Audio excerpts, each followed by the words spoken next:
Assalamualaikum warahmatullahi wabarakatuh. Om Swastiastu, Namo Buddhayo, Salam Kebajikan. Perkenalkan, nama saya Mas Zakir Ahmad Hidayatullah, nomor induk mahasiswa 14324000084 dari kelompok 9 tentang tangga bencana. Di sini kelompok kami mewawancarai pemadam kebakaran dengan judul peran pemerintahan dalam penanganan bencana kebakaran.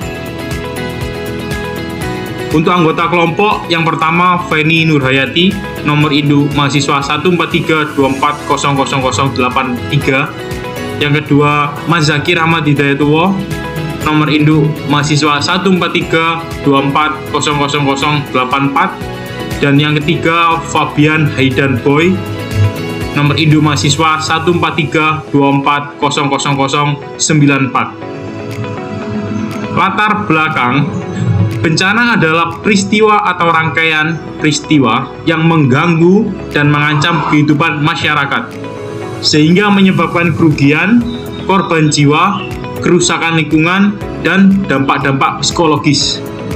Bencana bisa disebabkan oleh faktor alam, non-alam, atau manusia. Menurut Undang-Undang Nomor 24 Tahun 2007, ada 3 jenis bencana, yaitu bencana alam, bencana non-alam, dan bencana sosial. Kebakaran adalah terjadinya api yang tidak dikehendaki atau energi yang tidak terkendali. Menurut keputusan Menteri Pekerjaan Umum Nomor 10 Tahun 2000, bahwa bahaya kebakaran diakibatkan oleh adanya ancaman potensial dan derajat terkenanya percikan api sejak awal terjadinya kebakaran, sehingga penjalaran api, asap, dan gas yang ditimbulkan. Pemadam kebakaran adalah petugas atau dinas yang dilatih dan bertugas untuk menanggulangi kebakaran. Petugas pemadam kebakaran selain terlatih untuk menyelamatkan korban dari kebakaran, mereka juga dilatih untuk menyelamatkan korban kecelakaan lalu lintas, gedung runtuh, dan lain-lainnya. Dinas pemadam kebakaran adalah unsur pelaksana yang dibentuk oleh pemerintah yang diberi tugas tanggung jawab dalam melaksanakan tugas-tugas penanganan masalah kebakaran. Sebagai instansi pemerintah kota, pemadam kebakaran mempunyai tanggung jawab untuk memadamkan kebakaran hutan. Dikutip dari Amiruddin tahun 2016, Dinas Damkar Kota Surabaya mempunyai pelatihan yang diperlukan untuk menyelamatkan korban kebakaran, bencana alam, dan bencana lainnya, serta mampu memadamkan api dengan skala lebih kecil. Dikutip Ramdhani di tahun 2022. Permasalahannya adalah petugas pemadam kebakaran pastinya menginginkan jalur yang paling efisien untuk menuju tempat kebakaran, sehingga dapat menghemat waktu dan biaya. Agar cepat sampai ke lokasi kebakaran, pemadam kebakaran harus melalui atau melewati rute terpendek dengan dukungan suatu aplikasi penentu rute terpendek untuk menuju ke lokasi kebakaran, sehingga dapat menjalankan tugas dengan baik dan lebih sigap dalam memadamkan api. Petugas pemadam kebakaran mengungkapkan juga kendala yang dihadapi dalam penanganan kebakaran. Salah satunya adalah kemacetan di Surabaya yang menyulitkan keberangkatan ke lokasi kebakaran. Selain itu, hambatan lainnya termasuk gapura, gang sempit, portal, dan polisi tidur yang menghalangi jalur pemadam kebakaran.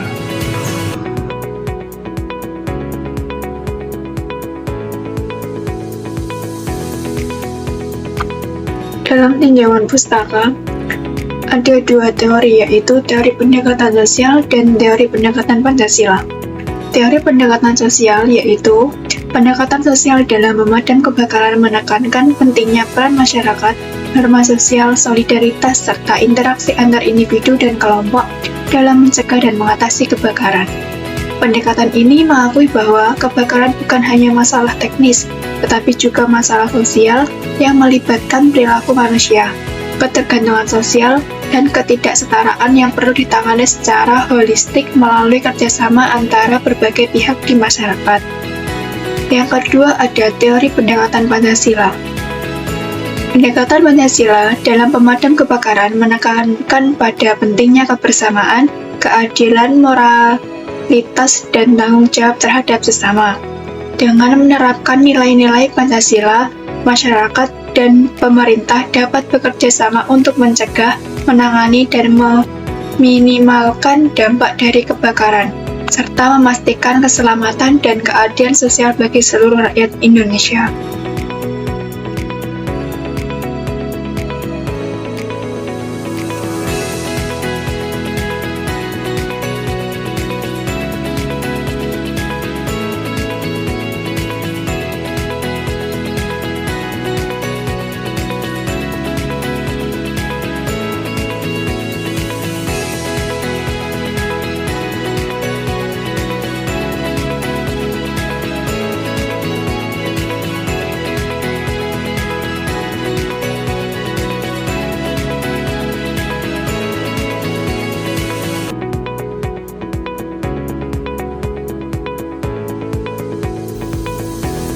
Metode penelitian.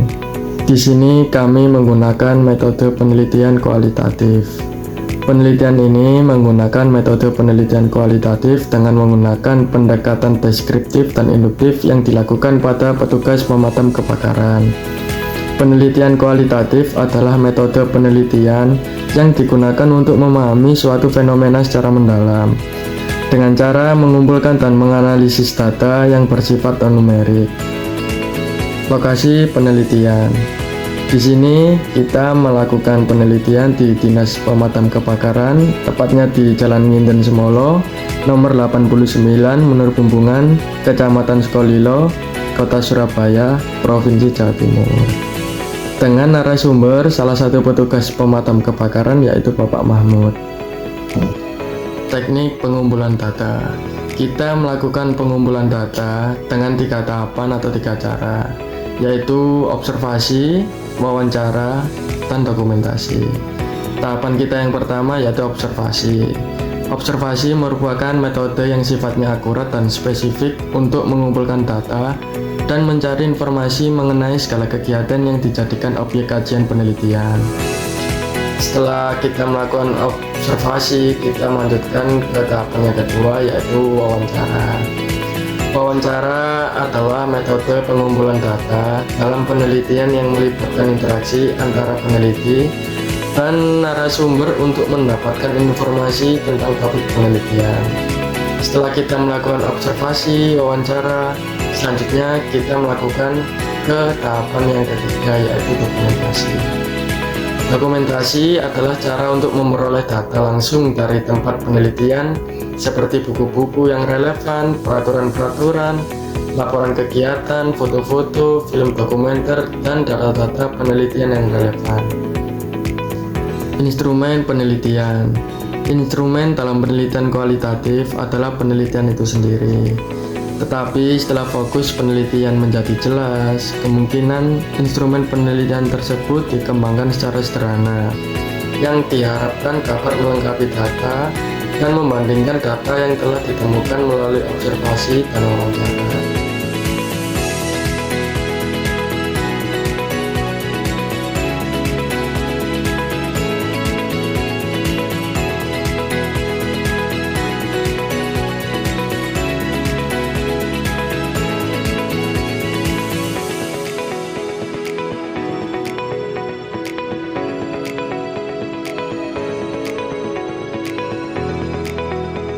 Kesimpulan yang dapat kita ambil dari data hasil wawancara yaitu Surabaya memiliki sistem penanganan kebakaran yang cepat dan terintegrasi dengan membangun pos pembantu di setiap kecamatan dan waktu respon yang cepat yaitu 7 menit.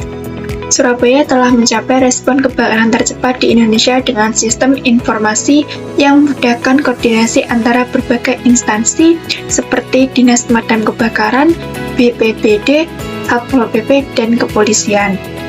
Meskipun terdapat kendala seperti kemacetan, gang sempit, dan kurangnya kesadaran sebagian masyarakat, secara umum kesadaran masyarakat Surabaya sudah meningkat. Tugas mereka kini lebih luas, tidak hanya terbatas pada pemadam kebakaran, tetapi juga penyelamatan dan evakuasi dalam berbagai situasi darurat. Semua instansi terkait bekerja sama dengan baik dalam menghadapi bencana kebakaran, dengan fokus utama pada evakuasi korban jiwa.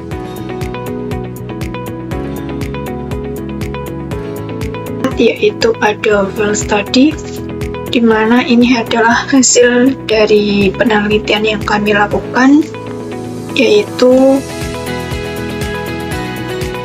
1. Kita menemukan penyebab kebakaran dan jenis kebakaran. Deskripsi singkat, sebagian besar kebakaran yang ditangani petugas pemadam kebakaran berasal dari kelalaian manusia. Dan jenis kebakaran yang ditangani berkisar dari kebakaran rumah tangga, kebakaran kos, kebakaran industri, hingga kebakaran akibat ledakan bahan kimia. Yang kedua yaitu tantangan yang dihadapi. Yang pertama itu ada perjalanan ke lokasi dan keterbatasan waktu.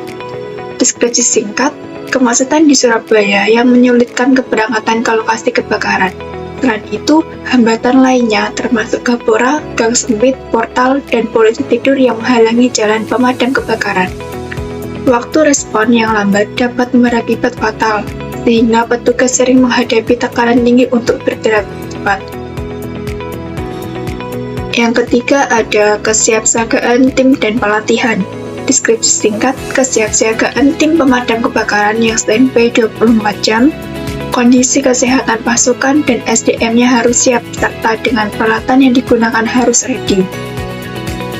Dan pelatihan dasar mengenai cara-cara pemadaman, mereka mengikuti pelatihan berjenjang yang lebih spesifik termasuk pelatihan evakuasi hewan liar, water rescue, dan tim khusus untuk penanganan keadaan. Yang keempat, ada resiko yang ditanggung oleh petugas pemadam kebakaran.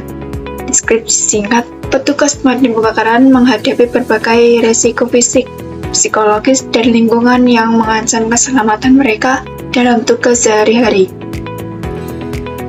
Beberapa resiko utama termasuk luka bakar, keracunan asap, trauma psikologis, dan kerusakan fisik akibat runtuhan bangunan.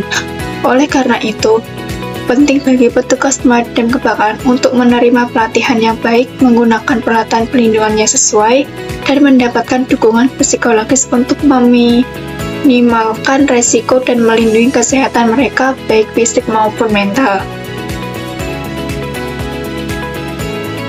Yang keempat ada tanggung jawab pemerintah dalam menangani bencana kebakaran terhadap masyarakat. Deskripsi singkat, pemerintah memiliki tanggung jawab besar dalam menangani bencana kebakaran yang mencakup aspek pencegahan, penanggulangan, pemulihan, serta pemberian edukasi kepada masyarakat. Langkah-langkah tersebut harus diambil dengan sinergi antara pemerintah pusat dan daerah, serta dengan melibatkan berbagai lembaga terkait seperti Dinas Pemadam Kebakaran, aparat keamanan, dan organisasi kemasyarakatan. Dengan perencanaan yang matang, kebijakan yang tepat, serta peningkatan kesadaran masyarakat, risiko kebakaran dapat diminimalkan, dan proses pemulihan dapat dilakukan lebih cepat dan efektif. Analisis makro. Sebagai pelayanan publik, pemadam kebakaran bertanggung jawab terhadap setiap kejadian kebakaran. Bencana kebakaran memberikan dampak yang menyebabkan kerugian ekonomi yang signifikan, baik secara individu maupun masyarakat. Kebakaran juga dapat menyebabkan trauma psikologis bagi korban dan kerusakan lingkungan. Analisis mikro, menurut pendapat saya, para petugas pemadam kebakaran perlu memiliki teknik, fisik, serta kemampuan dalam mengambil keputusan dengan cepat. Selain itu, kurangnya latihan bersama antara petugas pemadam kebakaran dengan instansi lain menyebabkan resiko kebakaran kurang terkoordinasi dengan baik. Menurut pendapat saya, tantangan serta hambatan dalam mengedukasi masyarakat adalah kurangnya kesadaran masyarakat tentang pentingnya pencegahan kebakaran atau resiko yang dapat ditimbulkan akibat kelalaiannya.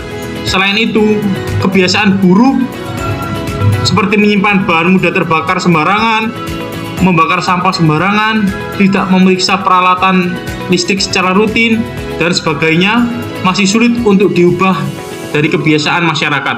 Analisis mikro yang ketiga, menurut pendapat saya, masyarakat akan lebih baik menyiapkan kesiapsiagaan dalam bencana kebakaran dengan memiliki alat apar serta cara penggunaannya dan melakukan pelatihan bersama serta bersosialisasi dengan baik. Setelah kita melakukan penelitian, kita dapat menyimpulkan bahwa pencegahan kebakaran merupakan langkah pertama yang krusial untuk mengurangi dampak bencana kebakaran, yang seringkali dapat menimbulkan kerugian material, cedera, bahkan korban jiwa. Kesiapsiagaan masyarakat dalam menghadapi kebakaran perlu ditingkatkan. Hal ini disebabkan oleh kesadaran masyarakat yang akan pentingnya pencegahan yang mengakibatkan resiko kebakaran. Oleh karena itu, diperlukan upaya untuk meningkatkan pemahaman masyarakat akan bahaya kebakaran dan langkah-langkah yang diambil saat terjadi kebakaran. Saran yang dapat kami berikan yaitu: 1. Masyarakat harus mendapatkan edukasi yang cukup mengenai penyebab kebakaran dan langkah-langkah yang diambil saat terjadi kebakaran. Yang kedua, mengikuti pelatihan atau sosialisasi tentang cara menangani kebakaran dengan alat APAR. 3. Masyarakat perlu bekerja sama dengan petugas pemadam kebakaran setempat dalam meningkatkan kesiapsiagaan. Yang keempat, menjaga komunikasi dengan baik petugas pemadam kebakaran, dan setiap orang harus tahu nomor darurat dan cara melaporkan kebakaran. Berikut ini adalah foto dokumentasi wawancara bersama dengan Bapak Mahmud, tim petugas pemadam kebakaran Sukolilo. Terima kasih dan sekian dari kelompok kami. Apabila ada kurang lebihnya mohon maaf. Wassalamualaikum warahmatullahi wabarakatuh. Salam Om Swastiastu, Namo Buddhaya, salam kebajikan rahayu.